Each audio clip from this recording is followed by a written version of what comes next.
बिस्मिल्लाहिर्रहमानिर्रहीम। कुछ पुरानी यादें ताज़ा हुई इसको देख के, ग्रेविटेशन को। अब हम इसके MCQs सॉल्व करते हैं, ठीक है। मज़ा आएगा इंशाल्लाह आपको। ग्रेविटी का सुन के कुछ क्या महसूस होता है आपको? अमेजिंग स्टोरी है, बहुत अमेजिंग। ठीक, वैसे इंसान बड़ा बेवकूफ़ और नाशुक्र है। जितनी हैरत अंगेज़ हकीकत है ना, ठीक, फिल्मों से कहीं ज़्यादा हैरत अंगेज़ रियलिटी है। लेकिन इंसान रियलिटी को सर्च नहीं करता और फिल्में देखता है। मैं तो हैरान हूँ लोगों को जो फिल्में देखते हैं, पता नहीं क्यों देखते हैं।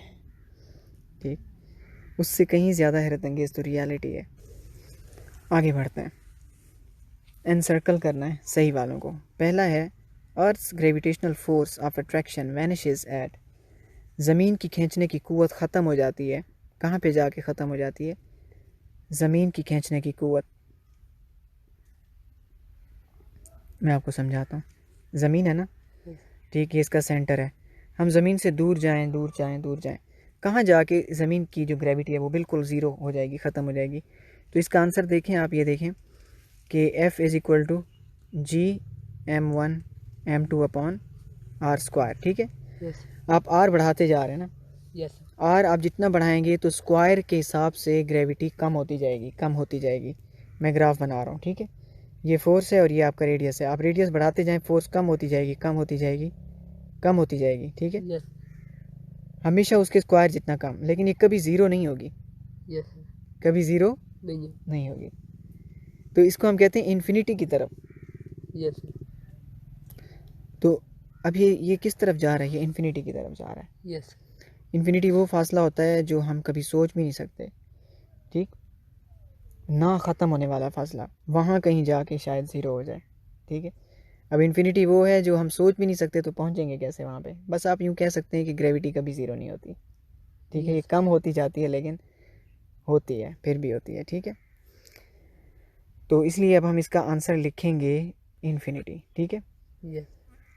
इसका मतलब आप ये समझ लें कि जो हम ये समझते हैं कि स्पेस में ग्रेविटी ज़ीरो हो जाती है, आपको पता है वो ज़ीरो नहीं होती, ठीक है। आप ये पढ़ चुके हैं, इंटरेस्टिंग कहानी है। चीज़ें गिर रही होती हैं, वो नज़र, वो क्योंकि एयरक्राफ्ट भी गिर रहा होता है तो फिर इस वजह से नज़र ये आता है कि रुकी हुई है, हालांकि रुकी हुई नहीं होती। ना इंसान रुका हुआ होता है, ना स्पेस क्राफ्ट रुका हुआ होता है, ना चीज़ रुकी हुई होती है, बल्कि वो सारे एक साथ गिर रहे होते हैं। याद आया वो सारी पुरानी स्टोरी? तो ग्रेविटी ज़ीरो नहीं होती, स्पेस में जाके ज़ीरो नहीं होती। आम बंदे ये समझते हैं जो फिज़िक्स नहीं पढ़े हुए कि ग्रेविटी ज़ीरो हो गई है। नेक्स्ट है, value of G increases with the. G की वैल्यू बढ़ती है कैसे? जी की वैल्यू कैसे बढ़ती है? Increase in mass, increase in altitude, decrease in altitude and none of the above. देखें, मास से तो बढ़ती ही बढ़ती है और एल्टीट्यूड को कम करने से भी बढ़ती है। इसका फॉर्मूला है G = GmE/RE²। याद आया आपको? तो आप RE कम करें तो भी बढ़ेगी, ठीक, मास बढ़ाएं तो भी बढ़ेगी। तो यहाँ हम मास वाले को क्लिक कर देते हैं। वैसे दो सही आंसर बनते हैं इसके, ठीक है, लेकिन हमें एक की इजाज़त है तो हम एक को करते हैं। Next is the value of G at height 1 earth radius above the surface of earth is. G की वैल्यू कितनी होगी? ये ज़मीन का रेडियस है, ठीक है, RE। इतनी ही हाइट हो रेडियस के बराबर, ठीक है, हाइट रेडियस के बराबर हो, यानी 6400 किलोमीटर हो तो, ठीक है। तो फिर वहाँ G की वैल्यू कितनी होगी? तो इसके लिए हम इसको एक फार्मूले को यूज़ करेंगे, यही वाला फार्मूला, ठीक है। तो G = GmE। अब RE के साथ H होता है ना, अब H भी आपका RE है तो मैं H की जगह फिर RE रख दूंगा, 2 RE हो जाएंगे स्क्वायर। समझ में आ गया ये आपको? RE प्लस RE क्या हो जाएगा? RE प्लस RE क्या हो जाएगा? 2 RE, ठीक है। नीचे मैं ऊपर की वैल्यू को कर ही नहीं रहा, ठीक है। ऊपर जो भी है कांस्टेंट है, G भी कांस्टेंट है और ME भी कांस्टेंट है, ठीक है। तो ये 2 RE का नीचे स्क्वायर हो जाएगा। तो स्क्वायर जब गिरेगा इसके ऊपर तो 4 RE हो जाएगा, ऊपर तो कांस्टेंट हो गया, ठीक है। तो ये क्या हो जाएगा? 4 RE। तो जो भी है देखें, ऊपर और नीचे वाले ये मिला के सारा, अब आप देख सकते हैं कि ना ये 1/4, यानी G की वैल्यू जो भी है वो 1/4 हो जाएगी, ठीक है, जो भी पुरानी वैल्यू है, ठीक, पता नहीं आपको इस तरह समझ में आया या नहीं। मैं आपको देखें यहाँ पे, मैं ये जो के है देखें, इस के की जगह मैं GME लिख देता हूँ, यही था ना। ठीक है, और ये जो स्क्वायर आया है ये RE के ऊपर, अब देखें GME RE स्क्वायर, ये G के बराबर था कि नहीं था ना, ये देखें GME अपॉन, यहाँ पे ये देखें GME upon RE square G के बराबर है कि नहीं। तो यहाँ पे भी क्या है, GME और RE स्क्वायर है, तो ये G के बराबर है ना। चले मैं के का चक्कर ही ख़त्म करता हूँ, ये लें मिटा देता हूँ मैं, वापस वही GME लिख देता हूँ। अब तो आप मानते हैं ना कि ये G के बराबर है। ठीक है, तो ये क्या है नीचे 1/4 और ये G है। तो इसका मतलब ये हुआ कि 1 अर्थ रेडियस पर जो ज़मीन की वैल्यू है, इधर अगर G यानी 9.8 है, या आप इसको 10 कह लें, इधर इसका 4 गुना होगा, 1/4 हो जाएगी, कम हो जाएगी, 4 गुना कम हो जाएगी। ठीक, ग्रेविटी तेज़ी से ड्रॉप होती है, यानी आपने फासला डबल किया है तो ग्रेविटी 4 गुना कम हुई है। फासला आप ट्रिपल करते तो ग्रेविटी कितनी, 9 गुना कम हो जाती। पता है ना आपको इस चीज़ का। ठीक है, इनवर्स स्क्वायर लॉ का ये मतलब है, नीचे जो स्क्वायर है ये उसकी वजह से हो रहा है सारा। ठीक है, तो ये आपका ये सही आंसर होगा D। ठीक है, उसके बाद नेक्स्ट है the value of G on moon surface is 1.6 metre पर सेकेंड स्क्वायर। आपको पता है बहुत कम है। ठीक, what will be the weight of 100 kilogram body on the surface of moon. Very interesting. वही जो ज़मीन पे आप फार्मूला mg लगाते हो, तो ज़मीन पर वेट आ जाता है। ठीक है, W = mg, वेट का फार्मूला है। मास 100 किलो है, G आप ज़मीन का रखोगे तो ज़मीन का वेट आएगा, चांद का G रखूँगा तो GM रख दूँगा, ग्रेविटी ऑफ मून।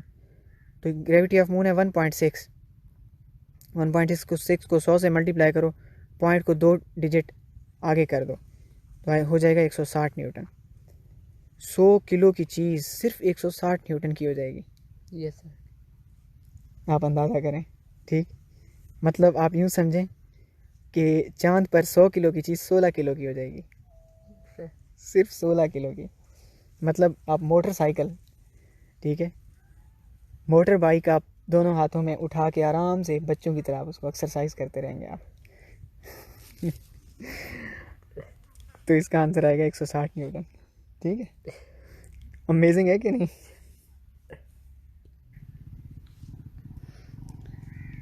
आगे देखते हैं।